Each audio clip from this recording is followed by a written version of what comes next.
la tendance qui disait que les parcs d'attractions de chez Disney étaient en perte de vitesse et qu'ils subissaient une forte baisse de fréquentation se confirme. On voit ça ensemble.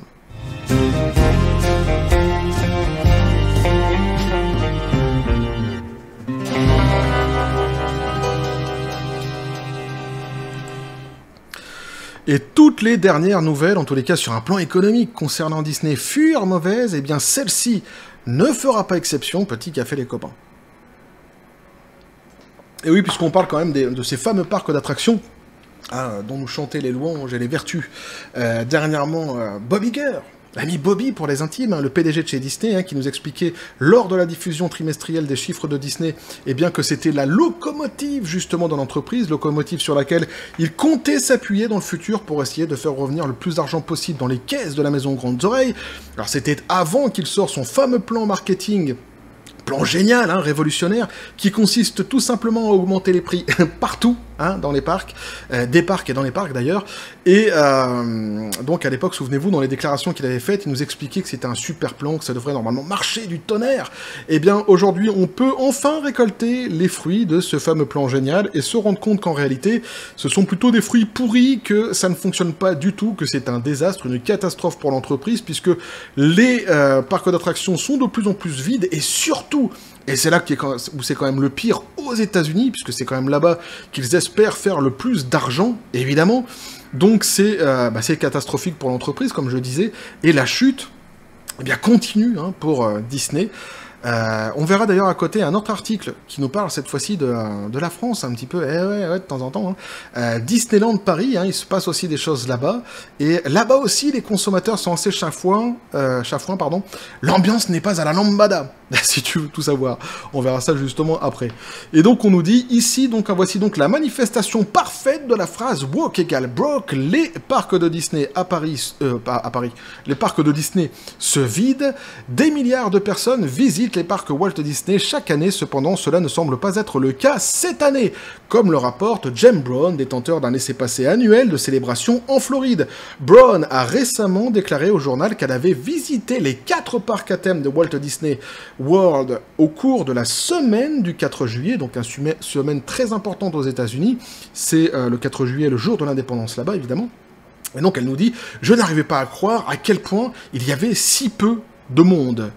Jay Cut, le fondateur de la chaîne YouTube Park Hoppin', a visité le parc Animal Kingdom le dimanche 9 juillet, un jour après son ouverture au public. Il a raconté au journal que la salle était presque vide. J'ai marché partout et je n'ai jamais vu le parc comme ça.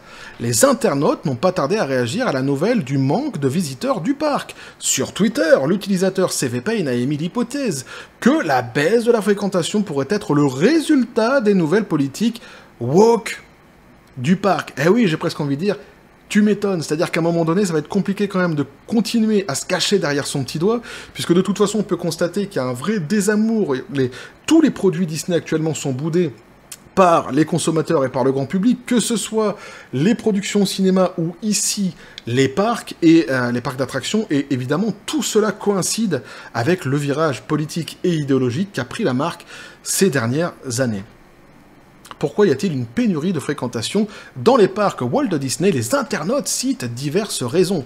Selon le Wall Street Journal, la baisse du nombre des visiteurs dans les parcs Walt Disney pourrait être due au fait que le Magic Kingdom a récemment connu des problèmes de conduite. De plus, les prix exorbitants des billets peuvent également être à blâmer. Oui, ça c'est évident. Pour ajouter à cela, plus tôt cette année, le PDG de Disney, Bob Iger, le génie, a augmenté les prix de certains manèges tout en imposant des billets sur des attractions gratuites précédemment proposées. Donc, il a rendu payant ce qui était gratuit et il a augmenté ce qui était payant. Et pour d'ailleurs essayer de rétablir un petit peu l'équilibre dans la fraude, l'équilibre dans la force, évidemment, eh bien, il avait, alors je sais pas si ça tient toujours encore aux États-Unis, mais je sais qu'à un moment donné, il avait rendu les places de parking gratuites. Des parcs d'attractions, évidemment. Pas de devant chez lui. Alors, de plus, la plupart des internautes semblent d'être d'avis que le réveil, donc, entre guillemets, le côté woke de la force, soudain de Disney, pourrait être la cause de cette baisse de fréquentation. Récemment, Disney a apporté de nombreux changements à son parc à thème, ainsi qu'aux films proposés sur sa plateforme de streaming. Cela a été fait afin de réduire les stéréotypes précédemment montrés. Et c'est vrai qu'on va voir justement avec un petit florilège comme ça de tweets des internautes sur les internets, que globalement, ce que les consommateurs reprochent beaucoup à Disney, ce qui les a écœurés en réalité, c'est la politique. Leur politique, ou plutôt les prises de position politiques de ces derniers temps, et notamment surtout le virage idéologique woke. Alors par exemple, donc en raison de sa représentation dans la vie des plantations après la guerre civile, le film Song of South n'est plus disponible pour le visionnage sur Disney+. La société a également fermé son manège Splash Mountain dans les parcs de Floride et de Californie en raison de ses liens avec le film. Des vidéos qu'on avait déjà vues justement par le passé, des sujets que j'avais déjà traité. Alors plus récemment, la société a annoncé des changements au populaire manège à Jungle Cruise, notamment la suppression de la représentation négative des autochtones et l'ajout de nouveaux composants. Les utilisateurs des médias sociaux sont désormais d'avis que toutes ces raisons ont contribué à la faible fréquentation des parcs à thème cette saison. La section des commentaires sous les messages de CV Payne était remplie d'internautes rappelant que c'est à cause des changements woke des parcs et soulignant d'autres raisons aussi pour la fermeture. Alors, justement, pour être global, mais pour être global justement sur le sujet de la baisse de fréquentation actuellement, et notamment sur le parc en Floride, on peut aussi rajouter que là-bas, en ce moment, il fait très très chaud. Peut-être aussi que ça joue un petit peu dans la baisse de fréquentation, en tous les cas, du parc en Floride. Et donc ici, justement, qu'est-ce que nous disent les internautes? Eh bien, on nous dit ici « Je préférerais explorer l'habitat naturel des alligators sur un hydroglisseur dans les Everglades au plus fort de la saison des moustiques. » Cela devient aussi de plus en plus cher. Eh oui, évidemment, Disney offre aux résidents de Floride une réduction estivale, mais ils poursuivent notre État et notre gouverneur. La magie est partie. Entre réveil et entre wokisme et santé mentale ignorée qui cause des violences dysfonctionnelles publiques, pas de surprise. Ce n'est plus dans l'ambiance familiale, ou encore ici, encore une fois, la gauche détruit tout ce qu'elle touche. Disney avait l'habitude de tenir des valeurs chrétiennes dans ses divertissements, maintenant il contribue à affaiblir les familles et les mariages et à nuire aux enfants. On ne peut qu'imaginer le dégoût de Walt Disney en regardant tout cela aujourd'hui. J'ai adoré Disney jusqu'à l'invasion woke. Ainsi, il semble que vous soyez devenu woke, mais que vous soyez aussi devenu complètement ruiné.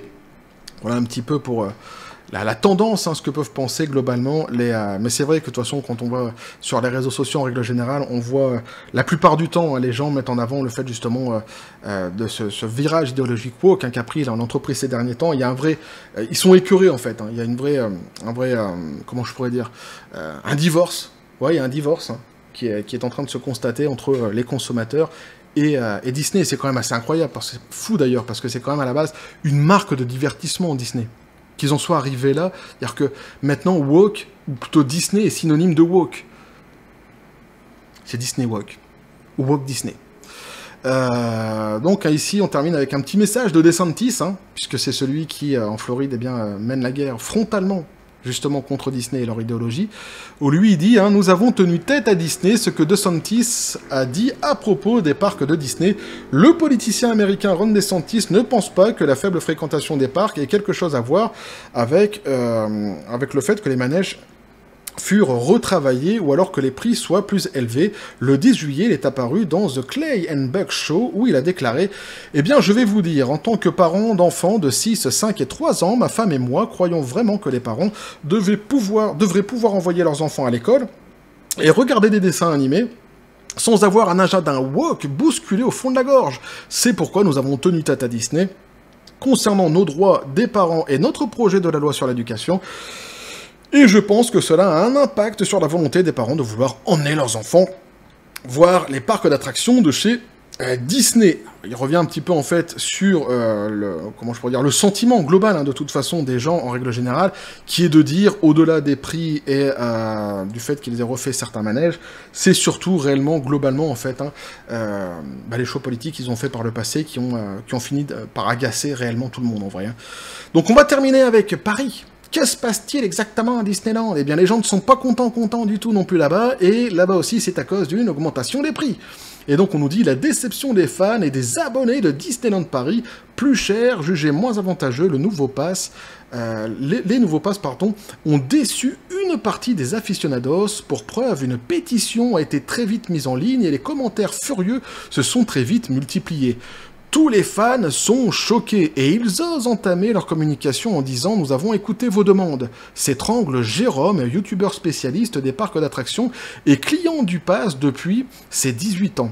C'est officiel, tout est fait pour diminuer le nombre de passes annuelles, réagit Frédéric, influenceur depuis 5 ans. Beaucoup d'influenceurs vont arrêter, on fait ça bénévolement. Ouais. Mais si on n'est pas, même si on est passionné, à ce prix-là, il ne faut pas abuser. Ce sera le cas de cette influenceuse Insider, Dears, communauté officielle des influenceurs Disney abonnés depuis près de 15 ans. Au fur et à mesure, les avantages se réduisent. Je trouvais déjà que cela allait de mal en pis. Là, je trouve que ça ne vaut plus le coup. Donc, vous avez compris qu'il y a une forte augmentation des tarifs sur les passes annuelles de chez Disney. Pour plus de détails, je vous laisserai de toute façon, comme toujours, l'article dans la description des vidéos. Là, vous avez tous les prix, tous les détails, etc. Si vous voulez aller fouiner un petit peu et vous renseigner si ça vous intéresse. Moi, je voulais surtout montrer un petit peu le mécontentement aussi de certaines personnes en France, des consommateurs, et aussi d'ailleurs sur la même politique, toujours qui est menée actuellement par Bob Iger et par Disney, qui consiste à augmenter les prix partout. On l'avait vu donc dernièrement aux États-Unis. On attendait d'avoir l'impact justement de ces fameuses hausses de prix aux États-Unis. Et bien maintenant on l'a et les parcs d'attractions sont de plus en plus désertés. Actuellement, la politique d'augmentation se poursuit dans d'autres pays, on le voit justement ici en France, et là aussi, ça coince, les gens sont assez agacés. Alors, je vous avais déjà dit dans les précédentes vidéos, moi ici en Asie, ça fait déjà plusieurs mois en réalité que les presses spécialisées expliquent que les parcs d'attractions subissent de fortes baisses de fréquentation ici. Alors on avait entendu parler dernièrement dans les précédentes vidéos, j'en avais parlé aussi, que ça commençait à s'étendre un petit peu sur le continent européen, etc. Cette fameuse baisse de fréquentation dans les parcs d'attractions, Et ici, en fait, on peut constater maintenant que cette tendance se confirme complètement, et surtout davantage aux États-Unis, ce qui est vraiment le plus grave pour eux, pour Disney, puisque c'est évidemment là-bas qu'ils comptent faire le plus de beurre à la base, et évidemment c'est assez catastrophique. La situation ne fait que s'enliser pour Walt Disney, et ça va de plus en plus mal. Je sais pas comment ils vont réagir vraiment dans le futur avec l'ami Bob Iger et ses fameux plans marketing assez hallucinants en réalité. C'est fou, moi franchement j'hallucine. Mais c'est marrant parce que c'est des trucs qu'on avait vu venir en plus. On en avait parlé ensemble dans les commentaires sur les précédentes vidéos, avec la politique qu'il est en train de mener. Le mec, quand il commence à augmenter tous les prix partout, alors qu'il y a un grand désamour qui est en train de se former entre justement la marque et le grand public, on s'était tous dit que c'était franchement pas le bon moment pour le faire. Mais lui, à ce moment-là, le fait. Alors c'est vrai, c'était aussi et surtout pour envoyer des gages aux actionnaires, mais ça aurait été, et ça aussi c'était une hypothèse qu'on avait émise, c'est-à-dire que ça ne serait qu'un écran de fumée finalement. Et à un moment donné, les actionnaires se seraient rendus compte quelque part de la supercherie. C'est exactement ce qui est en train de se passer ici. Et évidemment, ce n'est pas fait pour arranger les affaires ni de Disney, ni de Bob Iger. Et du coup, l'entreprise continue sa chute. Et ce qui était avant la seule locomotive positive de l'entreprise est en train de prendre du plomb dans l'aile. Évidemment, donc ça va être fort intéressant de suivre tout ça, de voir jusqu'où tout cela va aller, et comment surtout ils vont essayer de rebondir, de réagir. Bref, voilà ce que je peux vous dire là-dessus les copains. N'hésitez pas à me dire ce que vous en pensez dans les commentaires, à vous abonner si le contenu vous a plu, à activer la petite cloche pour les prochaines notifications, les prochaines vidéos qui vont arriver, à balancer un like, à partager la vidéo. Vous avez mon Twitter, mon Facebook et le Discord de la chaîne qui sont dans la description des vidéos. N'hésitez pas à venir et à basculer du côté de la force absurde des réseaux sociaux. Sur ce les copains, comme toujours, je vous dis à la John Spartan, paix et félicité. Et clairement, ils sont en train de payer une facture idéologique quand même assez lourde de la Disney. Et c'est hallucinant parce qu'en fait, c'est dans tous les secteurs maintenant. C'est vraiment dans tous les secteurs, et donc on peut factuellement constater réellement qu'il y a un boycott, tout simplement, qui se fait de la marque. Et c'est quand même assez hallucinant et très intéressant à suivre. Et évidemment, je vais continuer à suivre tout ça sur la chaîne. Bref, et que la force soit avec vous.